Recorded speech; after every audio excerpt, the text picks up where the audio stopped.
Mars is a strange planet with some pretty strange features. Let's check out the spaceships.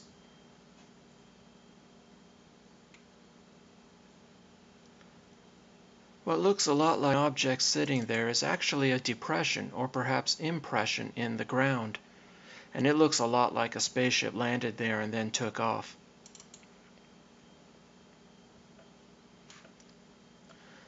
That's partly because it's so pristine and sharp and clear, also because it's so symmetric. The angle there is 87 degrees and it's 1.37 miles long. At the widest part, it's about 0.45 miles wide. More on that later. Those edges are very clear, which doesn't happen with asteroid impacts.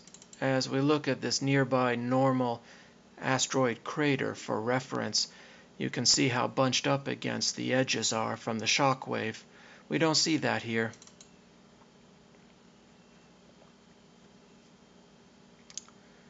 So what I think happened is that something 6 times the length of an aircraft carrier landed here gently, was heavy, sunk in the ground, and then took off without heavy exhaust and went west, because it's particularly the west edge that's slightly lifted up against, and there's a crack there. So this thing went west.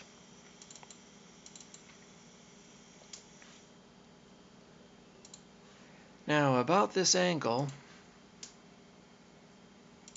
as we go about 1,500 miles east at the same angle, and what we see here is tracks in the ground.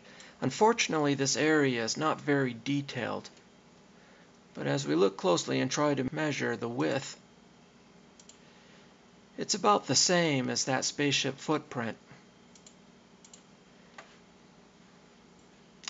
And your guess is as good as mine why an ancient spaceship would be plowing the ground.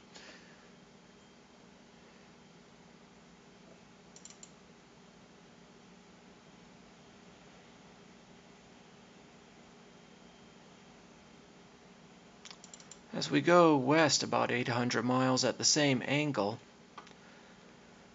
what we have here is more tracks in the ground, and they're about the same width. Why ever that is. And now for the next one. I used to call this the 5,000 meter football stadium, which is misleading as if it were above ground. It's a stamped-in depression, but as you look carefully at the edges, they're not bunched up against. This isn't an asteroid crater, and it's not round anyway. But you can see from the blast pattern that this did have a violent creation. So it looks to me like something 20 times the length of an aircraft carrier fell here from the sky with a great thud, but not nearly as hard as an asteroid impact, and created this depression here. There are two possible reasons why that depression floor is so flat. Maybe it was just the shape of the hull of the spaceship. It could have been a flat bottom. Or maybe it's partly filled in with dust that blew in but cannot be blown out. So it would have happened a very long time ago. In either case, there might be broken debris buried underneath the dust, which is why we should excavate that someday. Now, just like the first one, we'll measure the width. It's about 1.8 miles. We'll measure the length, the angle. It's about 105 degrees. So when we go 105 degrees east,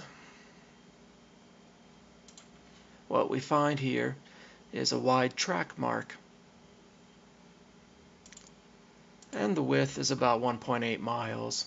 It matches, although that's not exact. And over here we have narrow track marks that match the width of the first spaceship footprint. Maybe they were working together. And maybe they were working westward.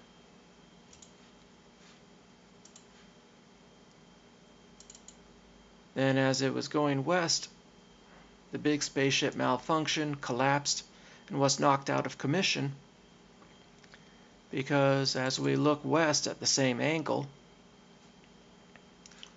what we have is only the narrow track marks in the ground, no wide ones. So it looks like the little spaceship was on its own at this point. And now we'll check out the ice tunnel.